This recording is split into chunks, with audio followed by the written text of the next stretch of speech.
Amigos que gostam de conversar em tempos interessantes, incertos, implacáveis. Com o futuro suspenso e o passado cada dia mais distante, estamos aqui estacionados na condição humana, na tentativa de fazer uma nova vida funcionar. Cada dia é um passeio na neblina. E os elefantes estão soltos. Não usamos nomes, porque somos nós e somos ninguém. O que importa é a conversa e a vontade de gerar alguma luz. Boletim da Neblina. A gente está lançando o primeiro episódio do Trilha na Neblina com o Lourenço Link. Eu entendi que ele é o novo repórter de campo do Elefantes, né? É o Neblina Repórter. Neblina Repórter está bem palpável, que eu acho que é bem essa pegada do Trilha, né? Exato. Conta um pouco aí, como é que foi, Snow? Então, já faz alguns anos que a gente está pensando em fazer algum projeto que seja complementar aqui ao que a gente faz, né? E a gente sempre fala e tem muita essa vontade de trazer outras pessoas para as nossas conversas. A gente já pensou 1000 modelos e 1000 ideias. E uma das que a gente pensou é como é que a gente pode trazer tudo que a gente traz aqui para um universo um pouco, como você disse, mais palpável. Então, a nossa ideia é que a gente vai atrás das pessoas para poder ir mais a fundo nos assuntos, para a gente poder aprofundar um pouco mais nas coisas que às vezes a gente não consegue aqui nos Elefantes. E a gente chamou o Lourenço para fazer isso. E esse primeiro episódio realmente é muito legal, porque a gente traz esse casal que é a Raíssa e o André, que é um casal incrível, que já trabalha há muito tempo com o método do Wim Hof aqui no Brasil, de banheiro de gelo, mas eles trazem a meditação do Joe Dispenza também, e eles têm uma história incrível lá no Joe, eles foram muito, eles têm também algumas histórias de cura super legais que eles trazem nessa conversa. Eu tenho a impressão que esse modelo da entrevista sempre foi uma coisa que nós buscamos. Ir atrás das experiências das outras pessoas também, não só das nossas, que na verdade são sempre um complemento. E o Lourenço é perfeito para isso. Ele é um entrevistador nato. Então, gostei muito dessa tua imagem, Gol, de imaginar ele como um repórter de campo. Tenho a impressão que é bem isso, porque é como se fosse um complemento a partir de experiências práticas das outras pessoas, a partir dos caminhos, a partir do que elas contam, da biografia delas ou do trabalho que elas fazem.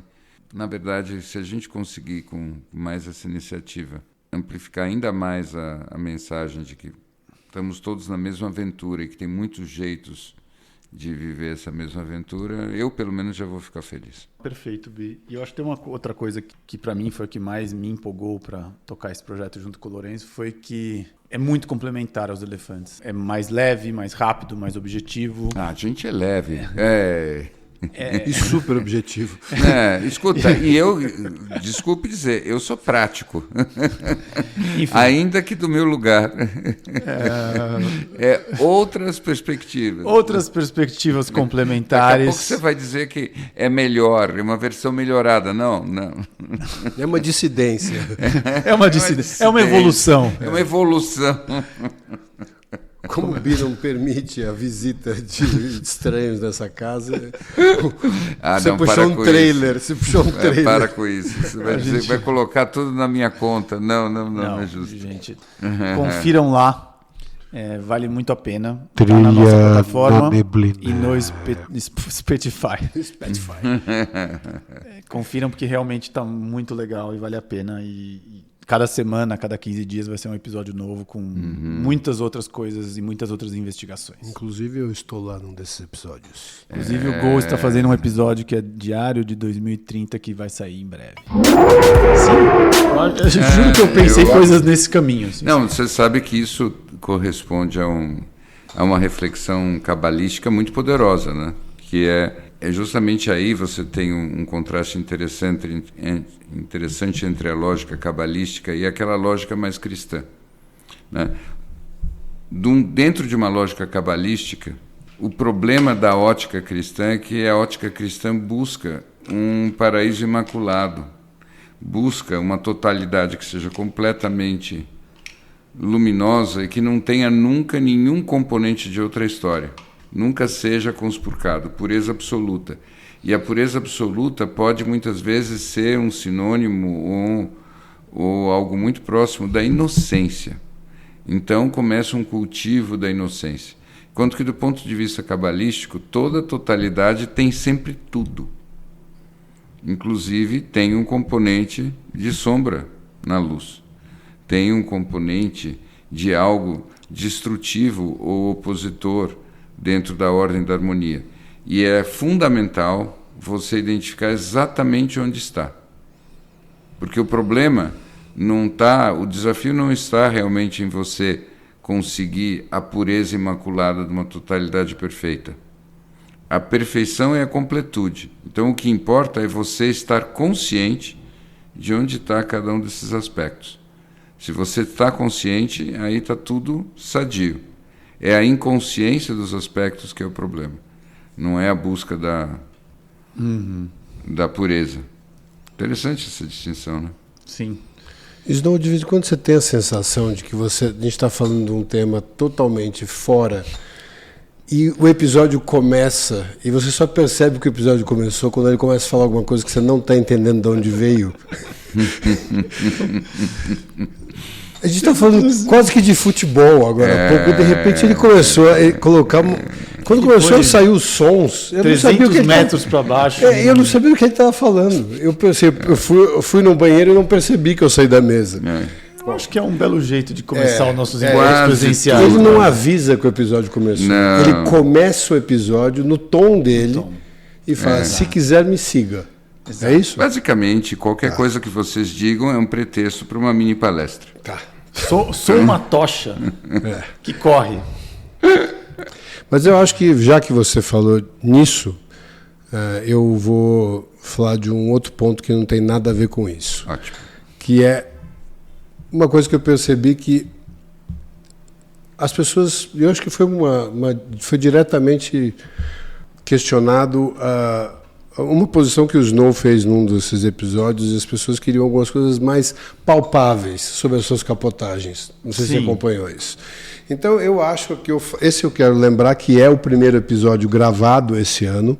Então, é o nosso primeiro episódio juntos. Sim, o que foi ao ar na semana passada, eu não sei quando esse vai, então tempo aqui não conta, mas... Esse é o primeiro episódio ele é um que a gente episódio tá gravado no ano passado. Exato. Então, eu faço aqui o meu comprometimento de que eu vou usar exemplos palpáveis nas histórias. Uau. Começo, meio e fim.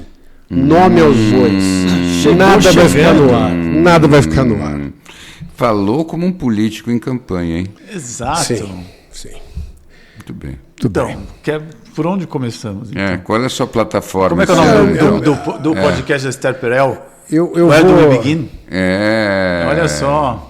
Você sabe que eu acho que esse tema, que é um tema que todo mundo se identifica muito, que é a capotagem, eu estava pensando aqui comigo, a gente quando vai fazer uma maratona, ou resolve fazer uma maratona, menos que você, assumindo que você não nasceu no Quênia, onde eu imagino que todo mundo já nasce numa maratona, para pegar água. Eu acho que você procura um protocolo, você tem uma rotina de treino, né? Se você realmente resolver que você vai correr uma maratona sem nenhum preparo, a tendência é que você não passe ali do 3º quilômetro se você for andando ainda. E eu acho que quando a gente passa por migra para essa mesma teoria por uma parte de desenvolvimento pessoal, espiritual, ou seja o que for, a gente se prontifica a fazer uma maratona e está muito pouco disposto a fazer o treino ou o protocolo do treino. E eu acho que a capotagem talvez esteja um pouco, eu vejo um pouco, pelo menos a minha, e aqui eu vou dar um exemplo para ilustrar de uma maneira mais palpável, como comprometido no início do episódio, vem desse hiato, desse momento que você decide no astral que você vai fazer essa maratona, que é esse desenvolvimento, ou quebra de padrão, o desenvolvimento pessoal, espiritual, seja o que for, e o comprometimento de fazer o exercício pedido. Porque a sinalização que você dá para o astral é, eu vou fazer essa maratona. O astral entende, então tá ótimo, vou colocar para você aqui o seu treino. E circunstâncias, né, pequenas provas mais curtas, para que você eventualmente possa fazer sua maratona. Tem um livro, inclusive, que fala muito bem disso, que eu até coloquei outro dia no meu singelo Instagram, que agora tem 20 seguidores. Qual que é o seu singelo Instagram? Não importa que ele já está quase saindo do ar. Mas que eu acho que é um livro interessante, chama Inner Gym. Acho que não tem em português ainda, de um cara que tem uma história muito legal. O nome dele, salvo engano, ele se renomeou, acho que é Light Watkins. Mas ele fala um pouco disso, desse protocolozinho. E aí eu lembrei de que a minha grande capotada, eu tive 2 excepcionais, e vieram nos dias que eu fiz as melhores meditações do ano. Olha só. Veja bem você, no dia 25 de dezembro, ano passado, dia de Natal, eu acordei e falei, bom, Natal hoje, eu tenho que fazer uma meditação natalina. Eu vou fazer uma... Cara, Jesus, naturalmente, é o meu lado direito, os dois juntos meditando, um gramado lindo. A vaquinha do presépio à esquerda. Assim, a meditação 5 estrelas, com um review, um negócio espetacular. Saí de lá lépido, flutuante. E, penso eu, agora em retrospecto, fiz essa sinalização pro astral, fiz essa meditação espetacular. Tô limpo. Tô limpo. No dia de Natal, eu estou, na verdade, prestando homenagem a Jesus. Né? Emanando. E eu tinha que... Minha família mora na América, como você sabe, eu tinha que voltar para o Brasil nesse mesmo dia. E fui pegar o avião logo mais, acompanhado de uma das minhas progenitadas, e passando a fila ali no negócio do raio-x, dia de Natal, o rapaz que controlava ali o raio-x, eu percebo que ele já estava meio que fora de uma zona... Ele não tinha meditado. Ele não meditou, ele não fez a minha meditação. Ele não encontrou Jesus. Ele estava muito agressivo com todo mundo, estava gritando, falando alto e tal. E num determinado momento, uma moça que estava na fila, na minha frente, foi mexer, tirar da mala alguma coisa, e ele deu um berro com ela. Eu já disse que não é para mexer, não é para tirar nada. E deu um tapa na mochila dela. E eu, com a minha filha do lado, balbuciei algumas palavras em protesto àquilo. E eu fui, acho que poucas vezes na minha vida recente, me lembro de ter sido humilhado a magnitude daquela humilhação. Parou o aeroporto para ouvir o cara falando para mim, em português, ou num portunhol que ele criou ali naquele momento, acho que todas as mágoas que ele deve ter tido na vida projetadas em mim naquele espaço de 2 minutos que para mim duraram 6 horas e meia. E minha filha atrás de mim. Eu não vou entrar nos detalhes do que ele disse, mas basicamente até a referência à minha nacionalidade, de como eu não ia mais viajar e não ia mais entrar na América, aquelas coisas todas. Mas não sei se você lembra de um filme que até ganhou o Oscar de melhor filme estrangeiro, não vou me lembrar, que você vai lembrar do nome, Bi, que o pai leva um tapa na frente do filho. É uma cena fortíssima. Bom, enfim, tudo isso veio na minha cabeça ali na hora, e eu fiquei do tamanho de um mini cogumelo, porque eu tive que baixar a cabeça, eu precisava pegar o voo e tal. E ele te deu a passagem, fez tudo isso e te deu a passagem. E ele cogitou a hipótese de mim, mas enfim, eu passei. Fui para o outro lado. E a minha filha, ela acho que ela passou por vários estágios. O primeiro, que ela estava achando legal. Do pai, o herói. Até no fim, que ela já estava querendo, né, subir no pescoço do cara. Mas, e eu vou fazer vou deixar esse local aqui para ser revisitado depois. E na minha volta para cá, alguns dias depois, eu estava aqui na ciclovia, que eu ali perto da minha casa, e eu fui basicamente quase atropelado por um táxi. E aí até eu entendo que quando você ilumina,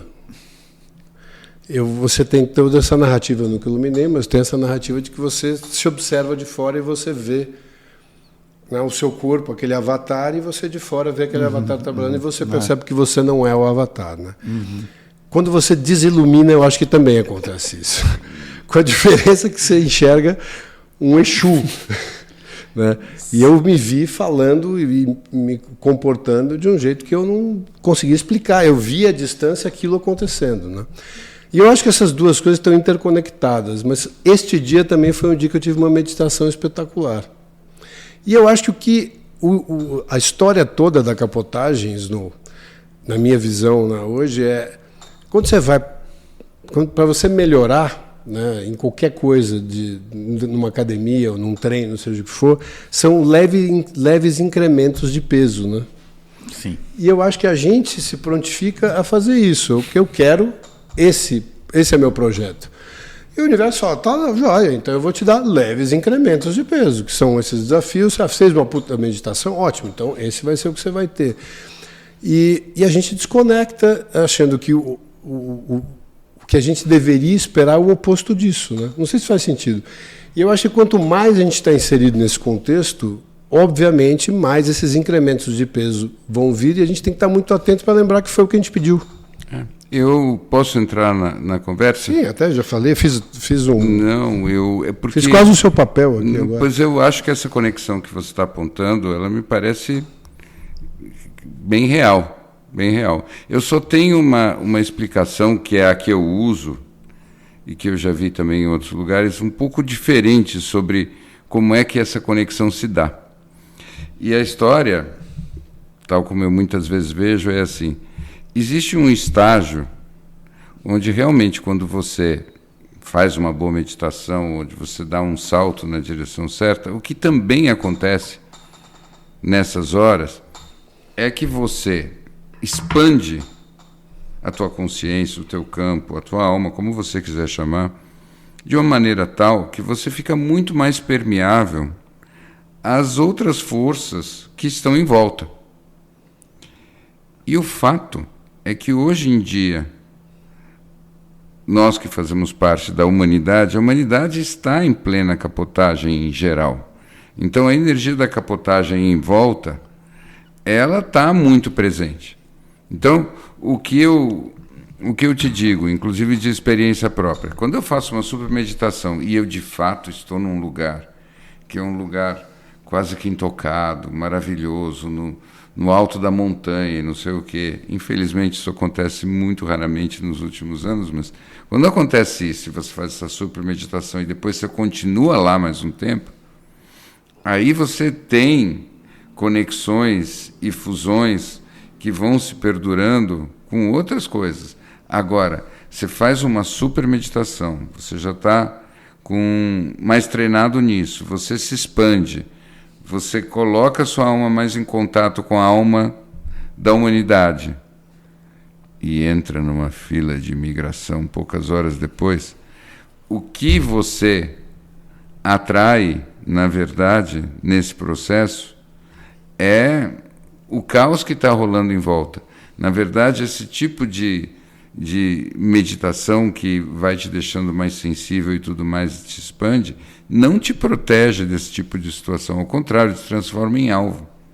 Tem muitos relatos sobre isso. Então é assim, é como se fosse assim, se você está passeando no astral numa zona perigosa, o que você tem que fazer? Você tem que criar um campo de invisibilidade, porque se você vai com toda a tua luz num beco escuro do astral, você vai atrair a gangue para vir mexer com você, entendeu?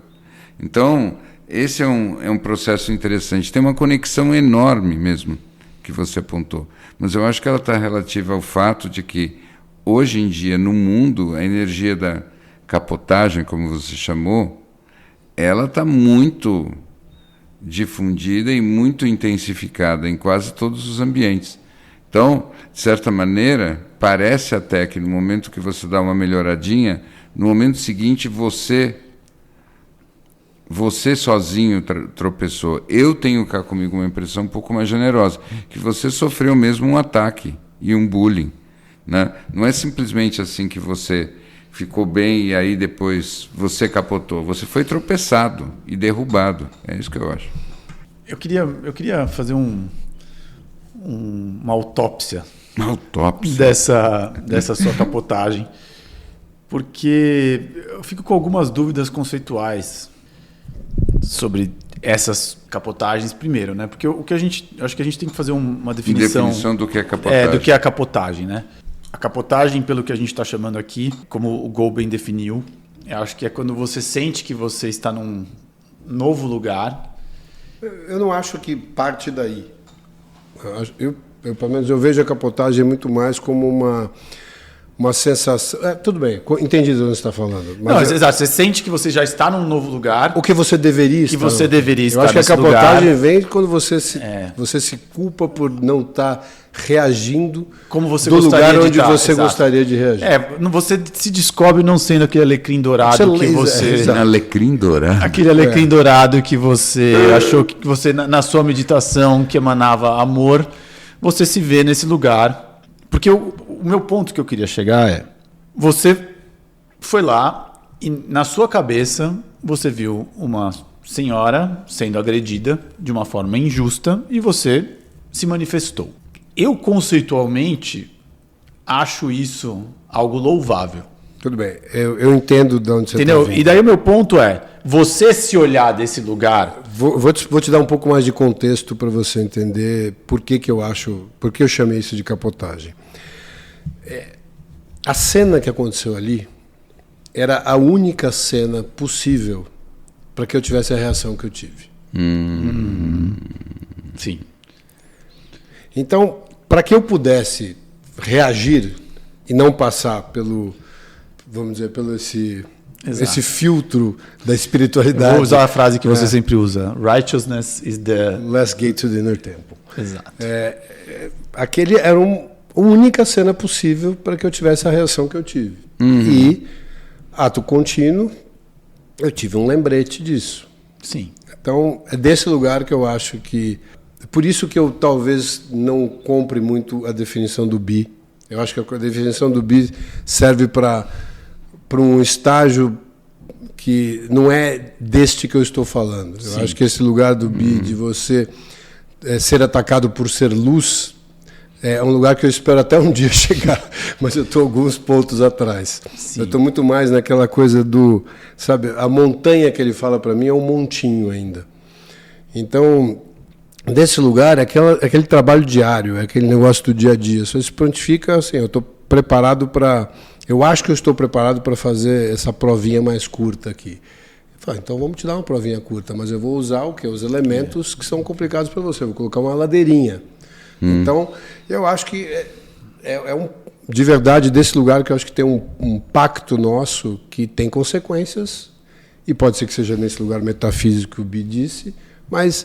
Esse comprometimento que a gente faz, ele é um comprometimento com o cosmos, não é só conosco. Sim, sabe, eu concordo com tudo que você falou. Eu na verdade, eu não estava tentando achar que o que eu estava falando era tão diferente.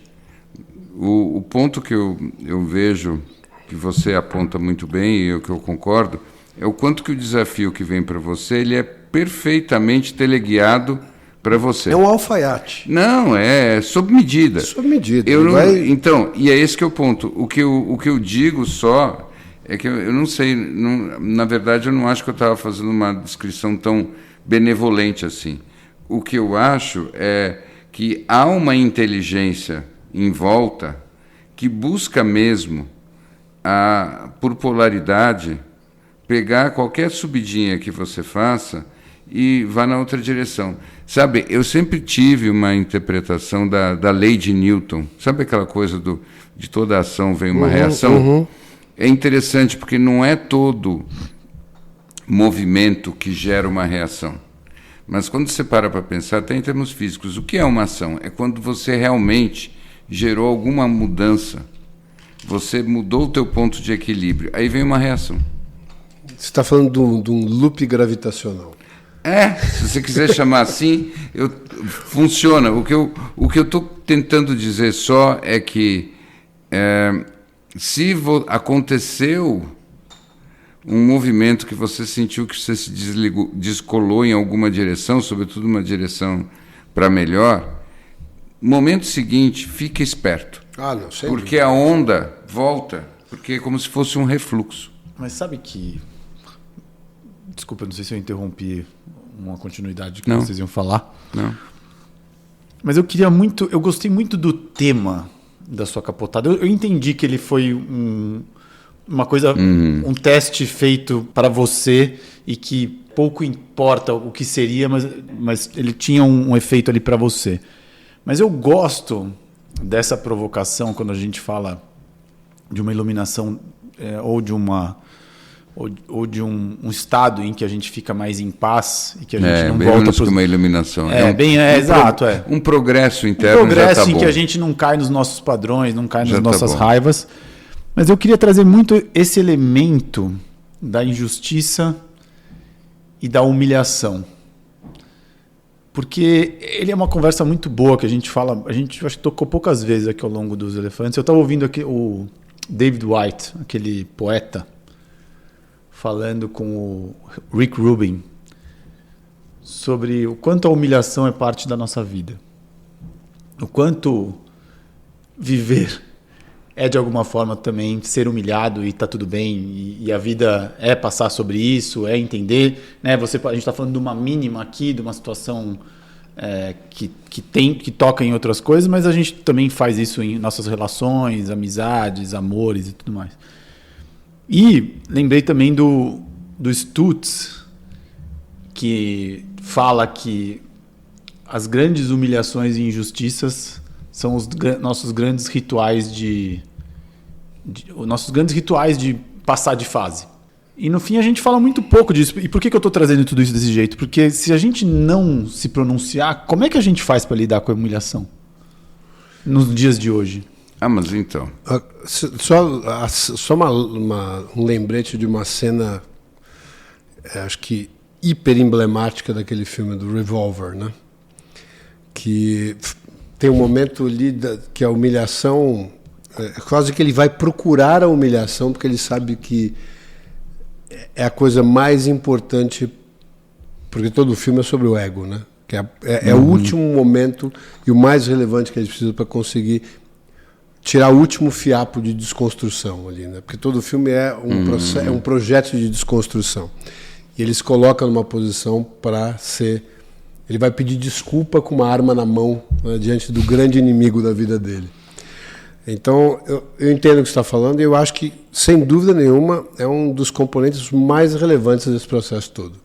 Eu acho que é a pegadinha suprema. É a suprema. É a pegadinha suprema. Agora, veja, por que na minha cabeça é pegadinha suprema? E aí eu vou fazer uma afirmação um pouco, talvez, radical, ainda que o tom de voz não seja esse. A consciência, o estado da consciência que fica olhando para uma situação a partir da chave da vítima e do algoz, é o estado mais baixo da consciência. Você nunca evolui na tua consciência quando você está nesse estágio, porque nesse estágio você está olhando para aquilo que as circunstâncias, a vida, o mundo fizeram com você. E quando você está nesse lugar, você não começa o processo evolutivo realmente. O processo evolutivo só começa quando, independente de qualquer circunstância, de qualquer evento, o que interessa é aquilo que você vai fazer, não aquilo que te foi feito. Tá? Então aí você começa o processo evolutivo. Então, por isso que é a pegadinha suprema. Nunca há uma transcendência quando você está com a consciência presa naquilo que foi feito. E se você quer algum exemplo disso, olha para a história da humanidade, olha para o Oriente Médio, olha para o que você quiser. Porque, em última instância, é aquilo que foi feito para os meus antepassados. Não é nem só para mim pessoalmente, porque eles me representam, eu represento eles. Quando você ficar no que aconteceu com você ou com os teus, você está num nível de consciência do qual você não pode evoluir. Então, por isso que é uma suprema pegadinha. Quem quiser se aprofundar nessa última narrativa sua, tem um capítulo daquele livro Coragem de Ser Feliz, que é dos mesmos autores do Coragem de Desagradar, que é baseado nos ensinamentos do Adler. É mesmo? Não sabia que tinha. E o Adler, ali eles contam, ele faz justamente essa construção que o Bi fez, que o propósito ali, você falou da vítima, né? No momento que você se coloca nesse lugar, ele só tem o propósito de justificar o estado que você está agora. E, portanto, ele te desconecta completamente do tempo ali, né? Então é como se você precisasse buscar alguma coisa sempre no passado para justificar uma situação presente. Diz isso. Os capítulos, assim, acho que é logo nos dois, três primeiros capítulos. O que basicamente congela o movimento da alma. Porque te aprisiona no passado. É o auge do karma. O que aconteceu, você ficar... Por isso que a culpa e o ressentimento e o remorso são energias muito pouco evolutivas. E isso que é mais maluco. Porque, veja, não estou querendo dizer que a pessoa que não sente culpa, não sente remorso, vai evoluir melhor, porque às vezes você pode ser simplesmente um psicopata. O ponto é que é muito fácil você ficar congelado na tua alma naquilo que aconteceu. E aí você está preso. Porque o que aconteceu você nunca pode mudar.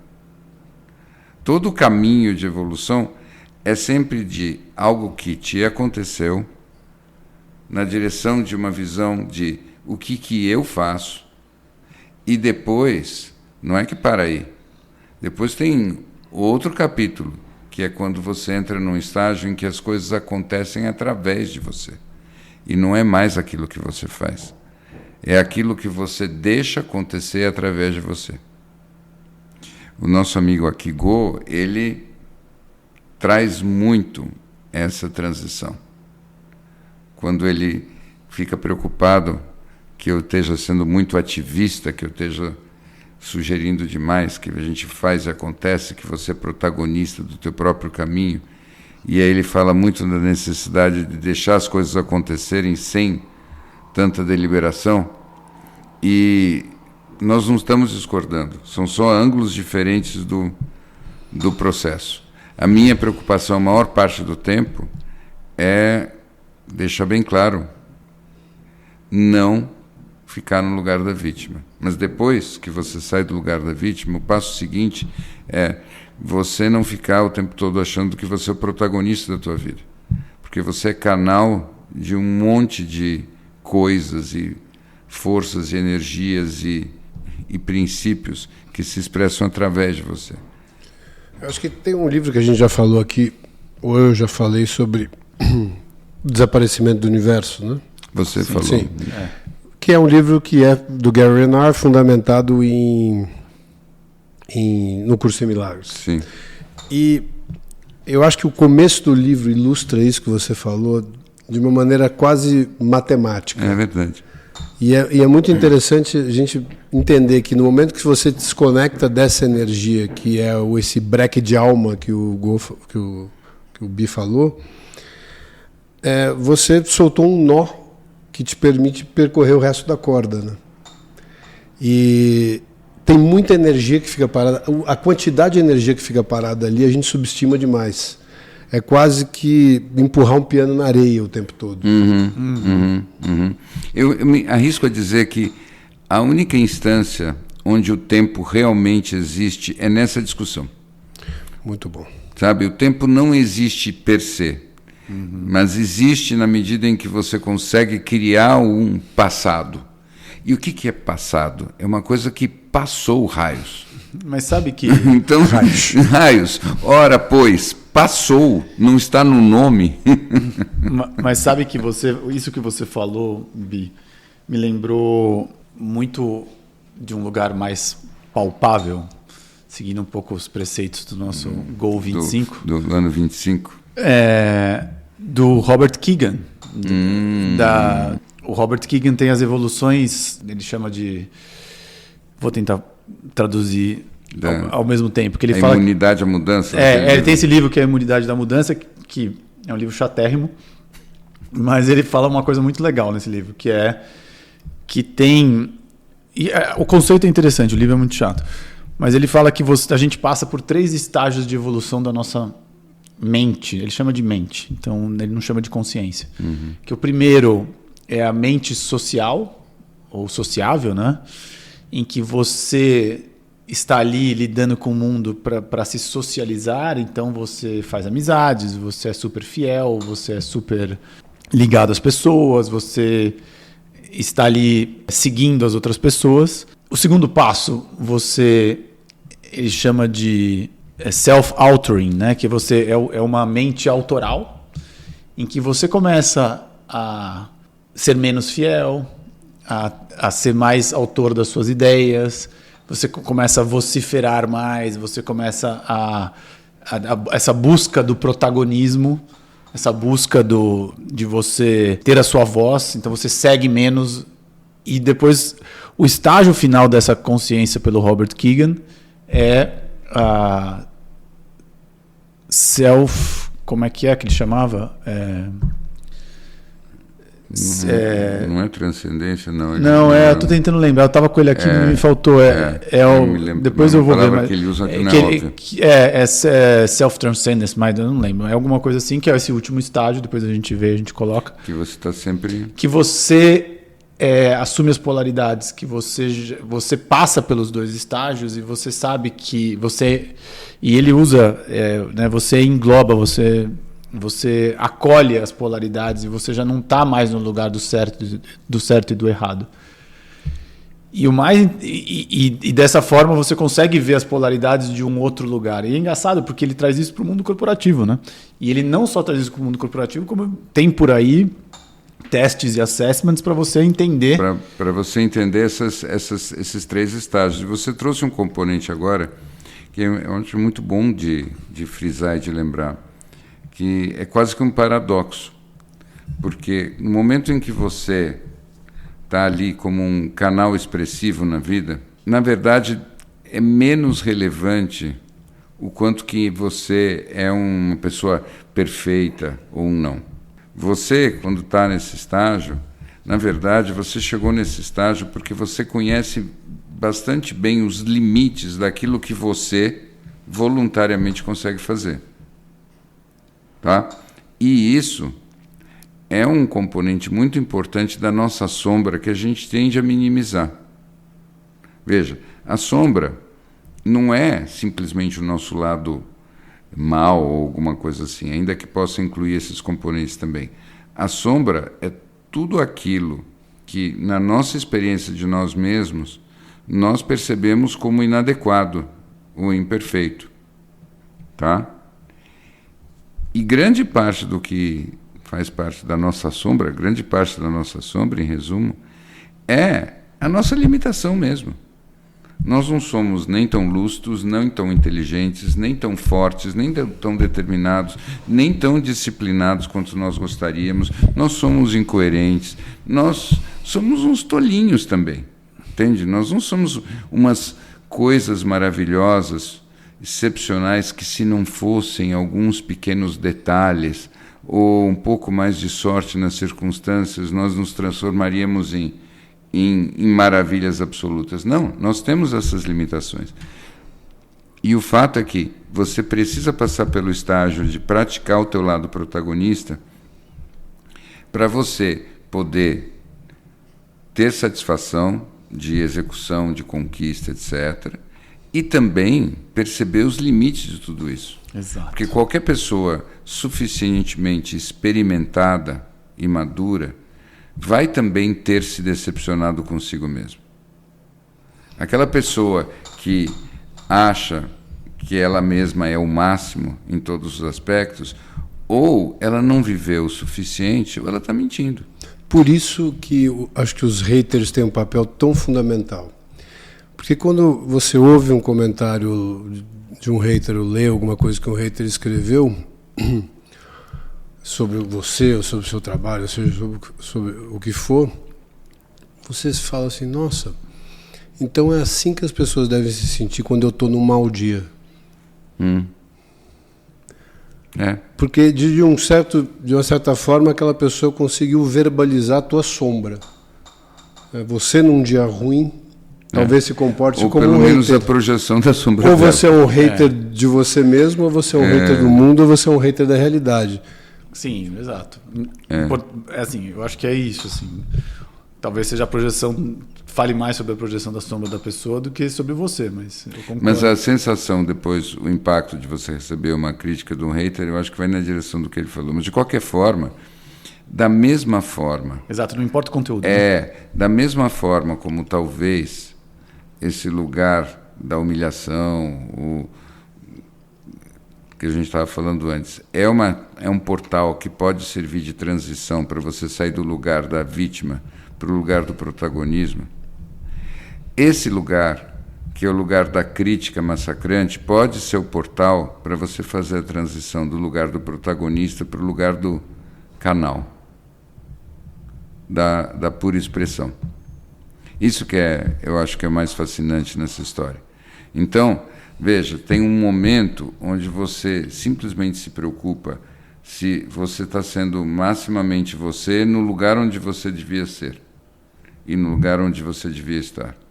E aí você vai ter cada vez mais a sensação de que você contribuiu no cenário com aquilo que seria a sua contribuição. E às vezes é não fazer nada, às vezes é só olhar com o máximo da consciência, às vezes é dizer aquelas coisas que você sabe que estão em você para serem ditas. Aí você é um canal. É isso que é curioso, né? E é curioso mesmo, porque é nessas horas que muitas vezes você vive um grande sacrifício, às vezes até você tem algum gesto sem perceber que pode ser heróico, né? É interessante, me veio uma referência, não estou querendo falar nada grandioso assim, mas sabem aquelas situações em que uma pessoa cai numa vala de metrô e tem 200 pessoas olhando e uma pula e salva a pessoa que caiu no último segundo? Você já fez isso? Não. Não, mas você seria capaz de fazer. Poderia ser alguma coisa. Poderia ser. E assim, é interessante porque já fizeram uma pesquisa estudando, né, por que 200 pessoas só ficaram olhando paralisadas e aquela pessoa pulou. E, em regra, a pessoa que pulou fica meio surpresa com essa perspectiva, porque o que eu fiz, qualquer um teria feito. Né? E aí, depois, quando ela percebe que, bom, de fato foi ele que fez e nenhum dos outros 200, quando investigado mais em profundidade, o que ele diz é, bom, eu simplesmente fiz o que eu não ia ter suportado não fazer isso, aí eu fiz. Então ele não está necessariamente protagonizando nada. A sensação desse cara não é que ele é protagonista, é que ele simplesmente é levado por uma força maior e ele é canal naquela hora. Então, os atos de maior impacto que a gente tem na vida, em geral, não é por causa de algum protagonismo planejado ou alguma busca de alguma conquista muito consciente e deliberada. É simplesmente os momentos que você se solta e uma força maior te invade e te leva. E quando você passou por essa trajetória de consciência que eu descrevi, você chega num ponto que o que você quer da vida é isso. Você quer ir para Nazaré porque só te interessa surfar onda grande. Aliás, você viu o documentário? Não, eu não vi. Eu já vi outros documentários, não aquele, mas é impressionante. A onda de 100 pés na HBO Max. Vale muito a pena ver. Mas sabe que você estava falando essa história do... Você trouxe essa ideia do eu não suportaria. Porque eu estava conversando com uma amiga já faz um tempo sobre essa ideia do preocupe-se menos e sinta mais. Porque no fim, essa ideia de que você está salvando o outro muitas vezes vem só do fato de que você não suportaria ver o outro sofrer. É muitas vezes menos sobre o outro e mais sobre o quanto você não dá conta de ver o sofrimento do outro, né? Então eu acho que não nesse caso do metrô, né, que eu acho que é um caso extremo que a pessoa de fato morre, enfim, tem uma questão, mas nas outras pequenas coisas do dia a dia em que a gente justifica os nossos atos porque a gente está salvando o outro, muitas vezes é essa ideia de que a gente não suportaria, porque também está muito mais atrelado a uma questão egóica nossa do que qualquer relação com o outro, né? Mas dependendo do contexto, isso leva aquilo que é na origem egóica para uma outra dimensão. Isso daí me faz pensar numa dica, Gol, que você passou para mim e que eu, obedientemente, segui, né? Porque esse é o meu destino. Sim, claro. Né? Então, historicamente. Assistir As Crianças Perdidas. Que bom que nós vamos poder falar disso. Mas escute, eu sabia. Você assistiu? Né? Ordem dada é ordem cumprida. Eu não sei se eu não posso comentar. Pode começar. Não vou começar. Como? Como não? Crianças Perdidas da Amazônia. Eu acho que se você nasceu no planeta Terra, é quase que conteúdo obrigatório. Uau! Conte mais, por favor. Essa é a minha visão. Não, pois é, mas agora você vai ter que dar continuidade. Não vou tirar de você a oportunidade de dar. Eu quero ouvir o seu ponto de vista antes de.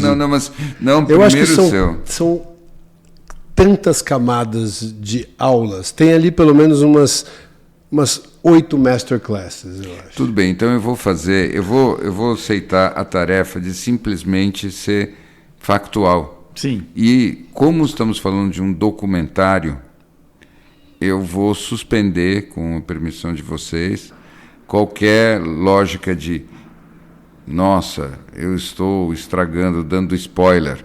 Não, estamos falando só de fatos que realmente aconteceram, então só uma questão de quanto que você já escutou isso ou não, quanto você estava informado ou não. Mas eu acho que o grande spoiler é o comentário sobre os fatos. Bom, mas isso você vai fazer. Mas enfim, vai lá. Mas enfim, o ponto essencial é o ano passado, não, agora já 23, né? Então, já não é mais o ano passado, 1 ano e meio atrás, um pouco menos de 2 anos atrás, um aviãozinho pequeno cai na Amazônia colombiana e dentro tinham 3 adultos e 4 crianças. A mais velha, se não me engano, tinha 11 9, 6 e 11 meses. Nossa, ele sabe exatamente. São 4 crianças de origem indígena, nativa, do povoado lá, se não me engano, de Araraquara. Inclusive com C, como eles chamam lá, mas era uma Araraquara. E eles estavam indo na direção de Bogotá para encontrar com o pai das crianças. O pai das crianças. Pai padrasto, porque ela não era pai da mais velha, pelo que eu entendi. De qualquer modo, o avião cai, os adultos morrem, e há todo um processo de busca.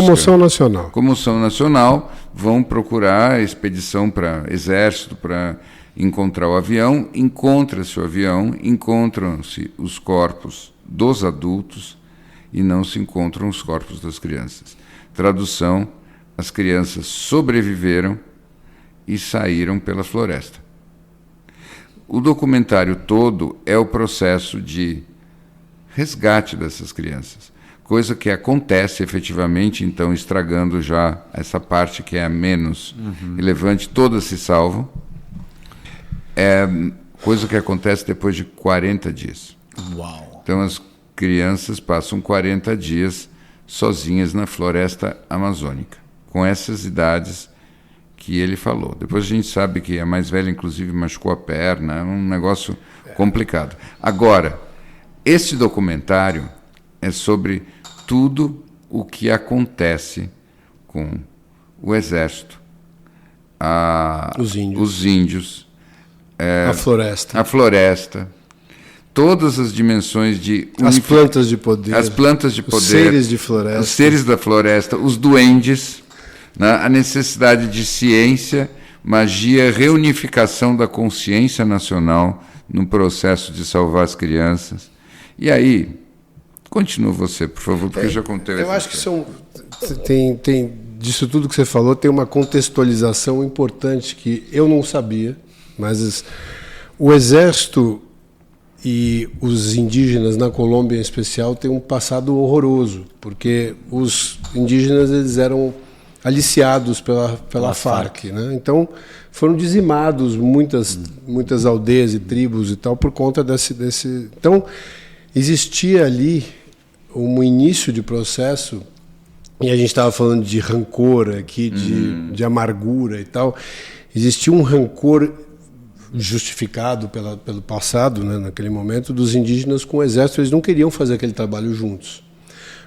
No exército quase todos eram católicos, né, e os indígenas têm as práticas e os rituais, mas tem um momento em que os dois têm que se juntar, se unir e deixar de lado essas diferenças históricas por um propósito de encontrar as crianças, e é do meio para o final só. Então, e ali tem a floresta como um ser vivo.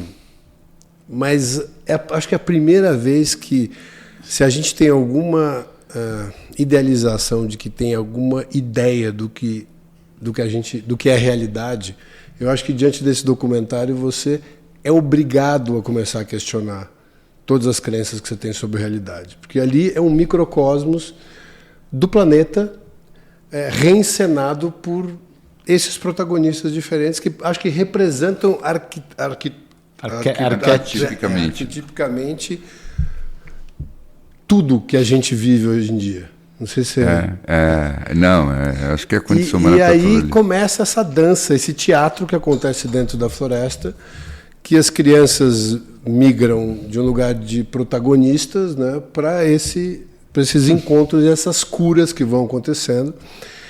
E tem uma parte que eu não quero contar do final ali, que é o momento onde eles realmente estão praticamente perdendo todas as esperanças, e eles começam a usar só os rituais de comunicação com a floresta, para que a floresta indique onde estão as crianças, e é quando eles encontram as crianças. É isso. Não, mas isso tem que falar. Não tem como não falar. Não tem como não falar. E aí você vai pegando os relatos do caminho do exército, que eles abrem mão também de todas as crenças de que existe uma farra, que existe um inimigo, existe uma ameaça, e eles entram na energia dos índios. E nessa comunhão, todas as crenças que eles tinham, eles têm que revisitar. Né? Sim. E até os índios, que também tinham acho que tem um momento que um xamã ali faz E cada índio ali tem uma história muito específica de cura dentro daquele processo, porque alguns também tinham sido aliciados de verdade pelas Farc. Todos então, foram assim, um canal de alguma coisa que passou através deles e foram transformados por isso no nível individual e coletivo. E aí você vai vendo que aquilo é uma história escalada, tem ali um criador com direção de arte, elenco. Não, tudo. É de uma inteligência, cara. Que você olha e fala, se isso for um microcosmo da vida, eu sou um completo idiota. Não, mas é lógico. E tudo que nós estamos falando aqui hoje está expresso ali. Porque tudo começa com uma tragédia. Mas da forma como tudo se desenrola, e não se iluda. É uma história tensa, triste, dura. Todo mundo está sofrendo loucamente o tempo todo. E, no fim, eu me arrisco a dizer, você fica com a sensação de que aquilo precisava acontecer. E quantas tragédias da sua vida precisam acontecer para aquele tipo de cura acontecer? Isso, exatamente. Então, é quase como se a floresta amazônica ali fosse um paralelo perfeito da neblina, tá? E nós estamos ali vagando nessa neblina ou nessa floresta, tentando resgatar os nossos pedaços de inocência que foram perdidos por causa das violências das experiências que foram vividas por nós ou por nossos antepassados. E esse processo é um processo ao qual a gente tem que se dedicar com tudo aquilo que a gente tem, até chegar no ponto que você percebe que o que você tem para colocar ali não é o suficiente. E aí, depois que você pôs tudo o que você tinha, aí você se abre para receber tudo aquilo que você não tem e que você precisa. E aí você vira um canal de forças muito maiores que você, muito mais inteligentes que você. Você vira um representante do invisível em você, para que você possa fazer o resgate e a redenção desses pedaços da humanidade que precisam ser salvos. E quando esse processo acontece, e é um processo complicado, doloroso, difícil, imprevisível, mas quando ele acontece, e ele acontece de um jeito que magicamente parece que não podia ter sido de outro jeito. Porque eu tenho um momento que, quando você quando eles terminam, e ali está muito bem representado, a nossa briga eterna com a realidade, com o cosmos, para que as coisas tivessem o formato que a gente gostaria, no momento que tem essa entrega e dizer, bom, o que o cosmos quer, o que a floresta quer? Vamos agora silenciar para ouvir a floresta.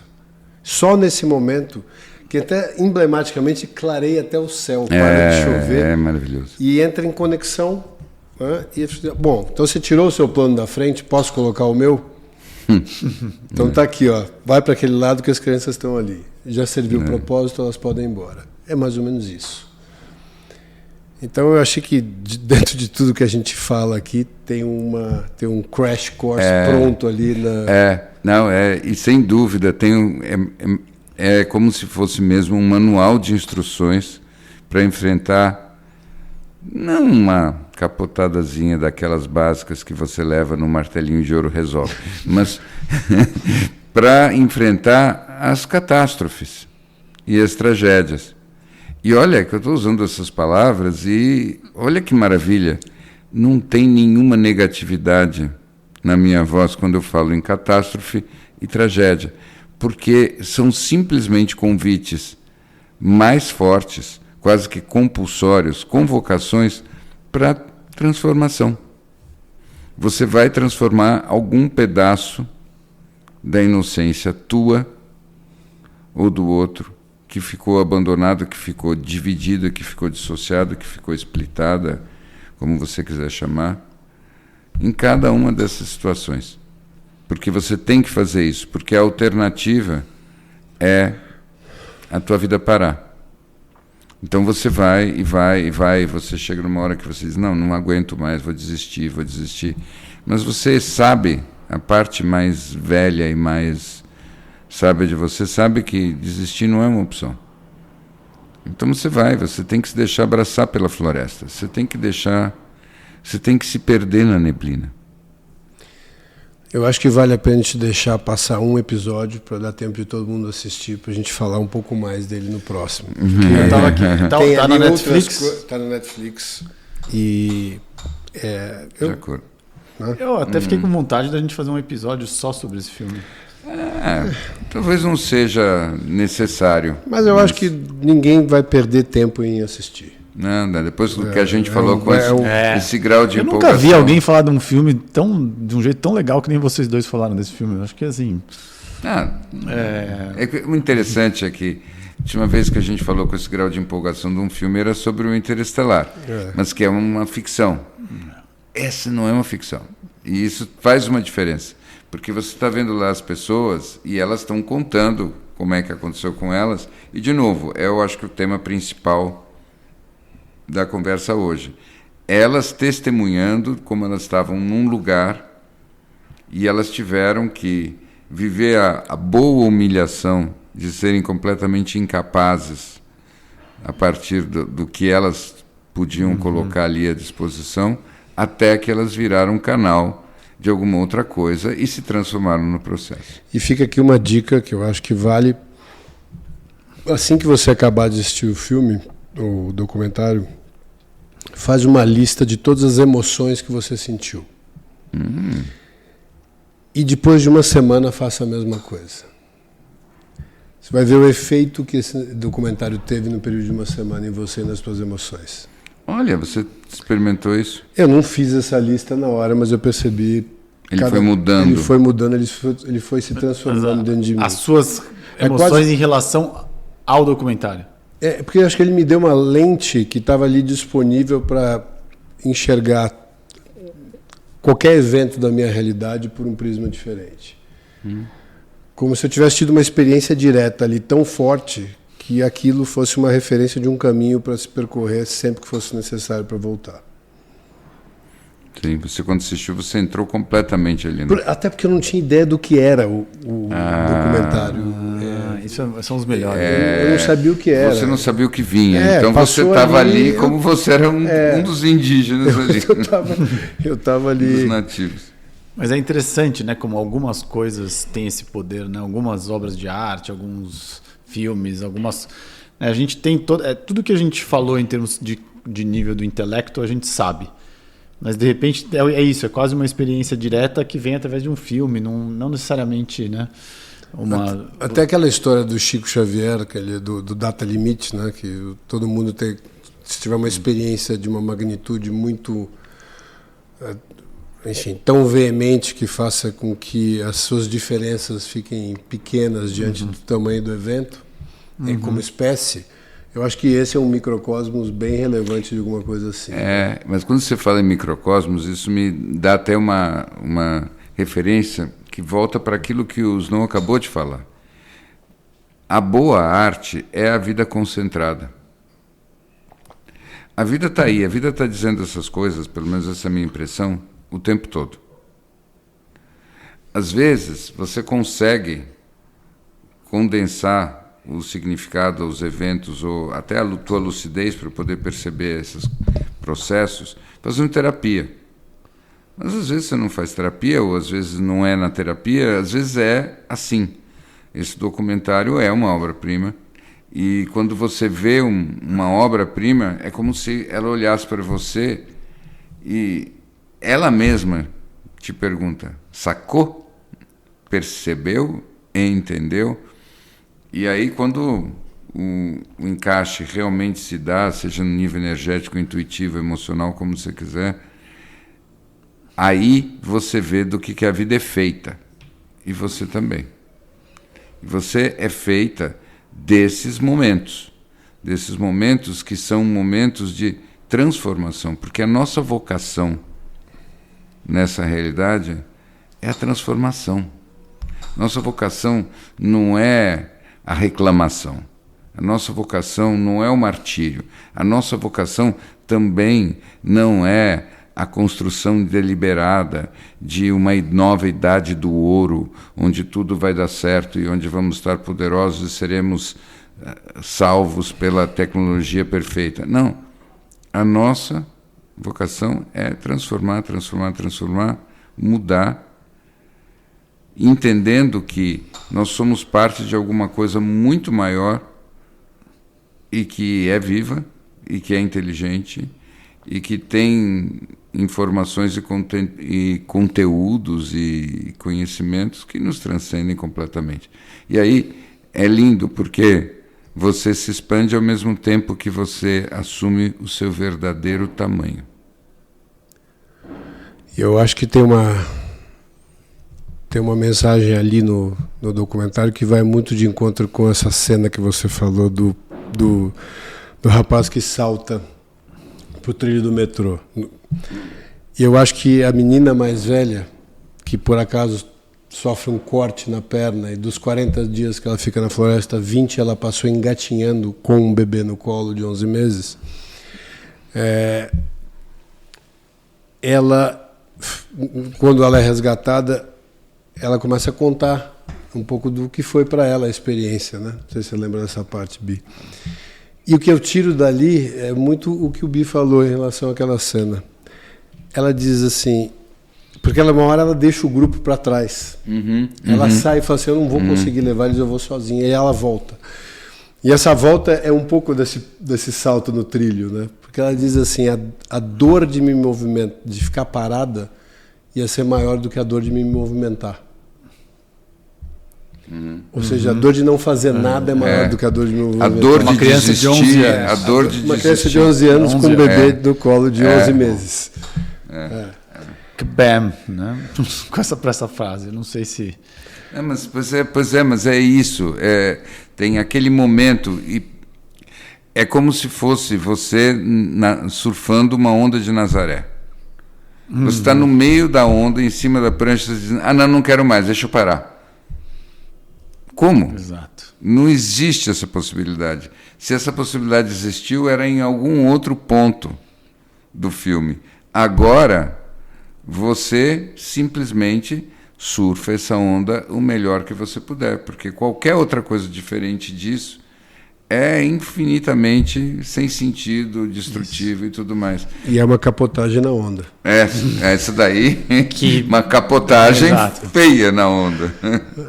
Então, vejam bem, muitas vezes as capotagens, vamos falar um pouco em termos técnicos agora, A gente nunca contou essa verdade a respeito de capotagens na reta do ponto de vista automobilístico. Quando acontece uma capotagem na reta, o que é mais provável que tenha ocorrido logo antes? Uma súbita pisada no freio, quando o carro estava em alta velocidade. Você pisa no freio porque você panicou, porque você travou, porque você resolve que não é mais esse o processo que você tem que seguir. Infelizmente, pelas leis da física, o seu veículo capota. Sim. Kabam. Tá mais para Mas eu tenho duas coisas que eu queria falar antes de fazer o kabam final. Que a primeira que você estava falando da história da arte, que você vê coisas na arte que você fala, é isso. E lembrar da morte do David Lynch essa semana. Né, Mas eu discordo. Você discorda? Discordo. Você acha que o David Lynch morreu? Ele não morreu, é óbvio que não. Ele simplesmente mudou de patamar. Exato. Ele cansou de fazer filme por aqui, agora ele vai fazer filme de lá. Que descanse em paz, porque realmente eu acho que tem... O que descanse não, né? Que vai fazer nada, exato. Agora ele não precisa lidar com o produtor. Porque quando você falava, eu estava pensando nas obras dele, no quanto elas têm essa capacidade. E outro elemento que eu queria trazer é que o Gol está com um anel brilhante no seu dedo. Está com um Oura Ring. É um Oura Ring. Sim, é um Oura Ring. É uma novidade. Sim, foi um presente que eu ganhei de Natal das minhas progenitadas. E eu não sei porque eu sigo usando, porque os resultados que ele está me passando eu não estou de acordo. É mesmo? Não estou de acordo. Isso é uma Ele acabou de me dar um é uma tecno-humilhação. É uma tecno-humilhação e eu percebo que eu estou viciado na minha própria humilhação. Acho que foi a partir do dia do Natal. Então, fizemos uma conexão no ar. Olha isso. Olha só. Eu estou aqui refém de mim mesmo nesse anelzinho que fica falando para mim que eu não estou dormindo então eu ia bem. te perguntar. E, portanto, eu passo a dormir pior. Você sabe que vou contar uma versão minha disso, que é uma bela capotada também. Como eu sou aquilo que as pessoas que me conhecem bem chamam um gadgeteiro, significa que quando começa a surgir algum tipo de tecnologia assim nova que ninguém tem, eu infelizmente, essa é uma das minhas fraquezas. Eu nem te conhecia ainda, para você ter uma ideia. Deve fazer uns 12 anos. Eu comprei um rádio-relógio, todo mundo deve ainda saber o que é isso, mas que não era normal, porque ele vinha com uma faixa de sensores que você punha na testa, que era o objetivo de medir o teu sono em detalhes, exatamente como um Oura Ring agora, só que era uma faixa e um rádio-relógio mais ou menos de uns 25 centímetros de tamanho que você punha na tua mesa de cabeceira. E você tinha Era quase um equipamento de polissonografia. Lógico, sim. Mas eu gostava muito disso. Era a época que eu mexia com neurofeedback e tudo mais, então eu não podia perder essa chance. Bom, por que eu estou contando tudo isso? Porque no dia que eu pus pela primeira vez, a faixa me gerou uma crise de insônia. E eu passei, assim, eu nunca consegui usar aquilo. Aquilo olhava para mim e eu usei como um rádio-relógio tradicional durante 8 anos. Porque aquela faixa, que inclusive eu deixava ali pendurada para ver se um dia eu usava, toda vez que eu punha, imediatamente gerava em mim uma insônia ferrenha que me destruía o dia seguinte e os outros. Então, né, eu nunca pude usar. Não, eu já pensei em acordar e deixar o anel na cama para ele achar que eu ainda estou dormindo. Seria muito bom. Bom, não. É isso, começamos o ano, né? Será?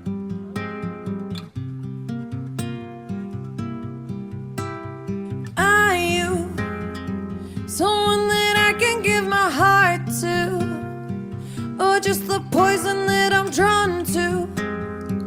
It can be hard to tell the difference late at night. Play fair, is that a compass in your nature? Or are you tricky? 'Cause I've been there.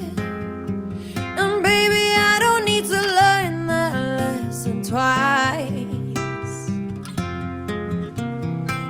But if you really wanna go there, you should know I need someone to hold me close, deeper than I've ever known. Whose love feels like a rodeo, knows just how to take control. When I'm vulnerable, he's straight talking to my soul. Conversation overload, got me feeling vertigo. Are you somebody who can go there? 'Cause I don't wanna have to show ya. If that are you, then let me know, yeah. 'Cause training season's over.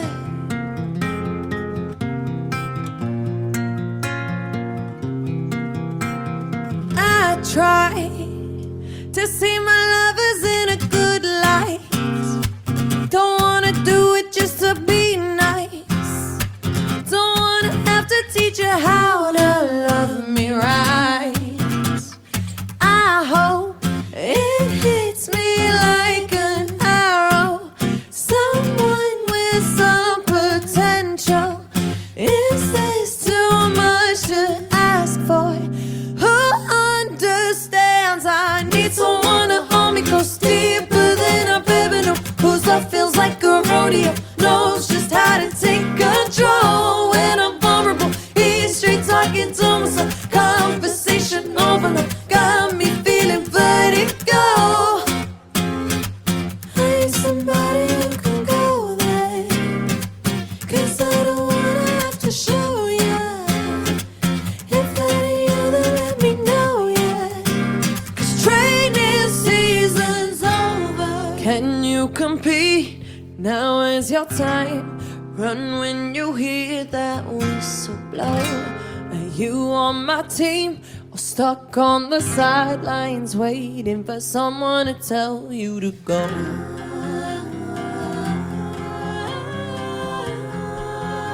For someone to tell you to go.